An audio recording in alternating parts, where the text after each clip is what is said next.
History remembers him as a master of architecture and a builder of empires. The desert sands remember him as a ruthless tyrant. But the Quran classifies him with a term that is chillingly precise, a Mufsid, a systematic corrupter of the natural order. We often assume the destruction of Firaun was a simple reaction to his ego, a response to a man claiming to be God. But the truth is far more calculated. There was a darker, mechanical sequence of crimes that finally forced the hand of divine justice. It wasn't just about his arrogance, it was about his system. He built a world designed to fracture the human spirit, to harvest the vulnerable, and to assert control over the very womb of a nation. Tonight, we aren't just looking at an ancient king buried in the dust of the Nile. We are decoding the blueprint of modern oppression. We are looking at the Firaun model that still ripples through the power structures and global corruptors of the 21st century. This is why the system had to fall. In the Quran, Firaun stands as the ultimate manifestation of Dhulm, a form of systemic injustice that goes far beyond simple cruelty. While many are familiar with the basic outlines of his story, the scholars reveal a terrifyingly sophisticated regime. He didn't just kill, he managed. He didn't just enslave, he engineered. This is a level of calculation rarely highlighted in the madrasah. Today we decode why Allah destroyed Firaun. We will explore the calculated cycle of his infanticide, the economic engine of his slavery, and the linguistic roots of how he fragmented a nation to keep them in chains. By the end of this, you will see that Firaun didn't disappear. His methods simply evolved into the modern world. To understand the collapse of the Egyptian empire, we have to look at the darkest pillar of Firaun's reign, the state-sponsored slaughter of the innocent. The terror began with a dream. Firaun saw a fire emerging from the direction of Jerusalem, consuming his kingdom, but leaving the houses of the Israelites untouched. His seers interpreted the vision with a chilling warning. A boy would be born among the oppressed, who would grow up to dismantle his throne. In a desperate, paranoid bid to abort destiny, Firaun didn't just order a massacre, he turned it into a cold, calculated economic policy. Scholars reveal a horrifying detail: the year of mercy and the year of slaughter. Firaun's advisors warned him that if he killed every male child, the elders of Bani Israel would eventually die out, leaving no one to perform the back-breaking labor that fueled his economy. His solution was a cycle of managed terror.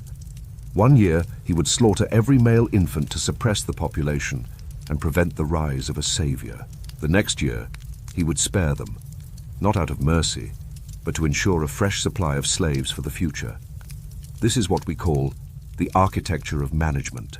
In the modern world, we see this reflected in how entire nations are kept in a state of managed poverty. The system gives them just enough to survive and work, but never enough to thrive or rebel.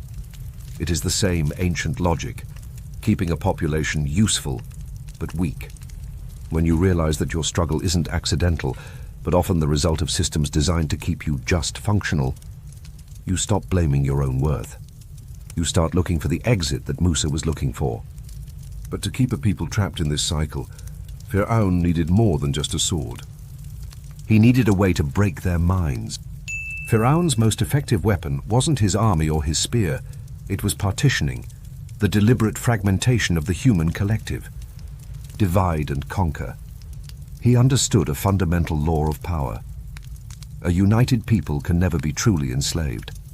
To own the land, he first had to break the people, divide them into smaller, weaker groups. The Quran exposes this strategy with surgical precision. Indeed, Pharaoh exalted himself in the land and made its people into factions. The Arabic root used here is shi'an. This doesn't just mean groups. It implies taking a solid, cohesive whole and splintering it into competing hostile fragments. Firaun didn't just rule Egypt, he psychologically re-engineered it. He granted the native Egyptians a sense of false, manufactured superiority over the Israelites, creating a hierarchy of worth. By making one group feel privileged, he successfully recruited them to help him oppress the other. He turned neighbors into wardens. This is the exact blueprint of the modern media and political landscape. It is the us versus them factory. Left versus right, north versus south, race versus race, working class versus middle class.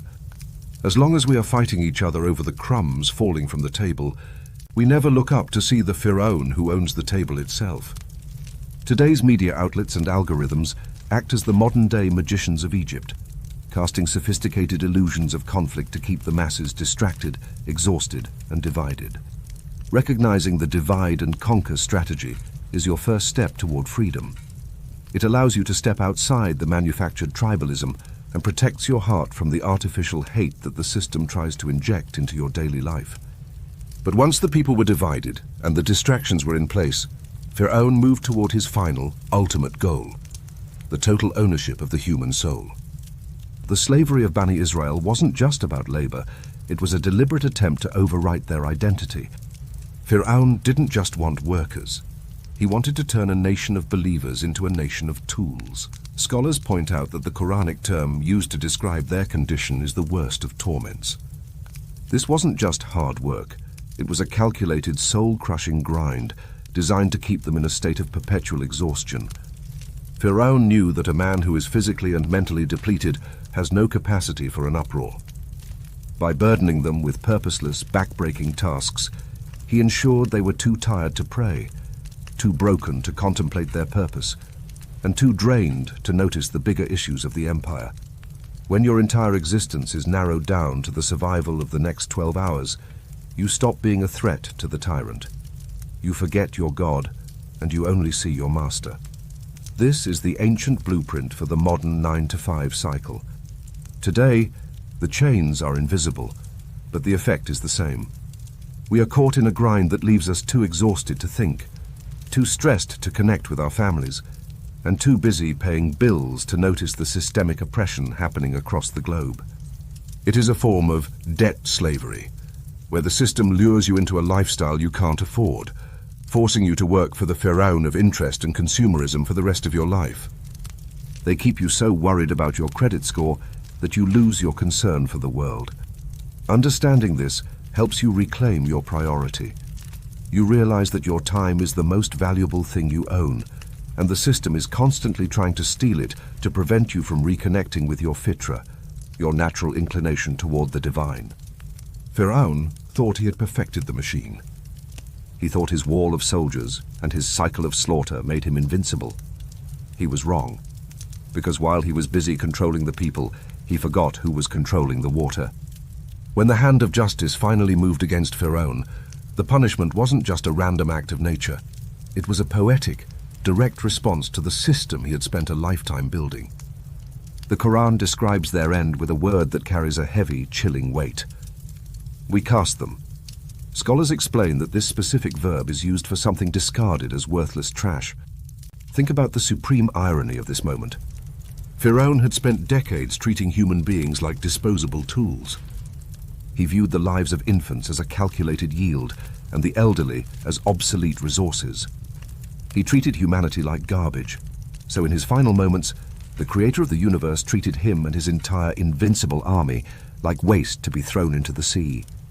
The water didn't just drown them, it disposed of them.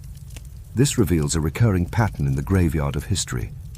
Every unbeatable system that thought it could control the world through managed poverty, media illusions, and the fragmentation of the people has ended in the same way. They are all eventually cast away. This realization gives the believer a profound sense of spiritual honor. You don't have to live in fear of the Firauns of today. You don't have to be intimidated by their technology or their treasuries. Their power is nothing more than a temporary shadow cast by a setting sun. Their end is already written. They aren't just destined to fall, they are destined to be forgotten. Firaun wasn't destroyed because he was a king. He was destroyed because he tried to play God by manipulating the lives of the vulnerable.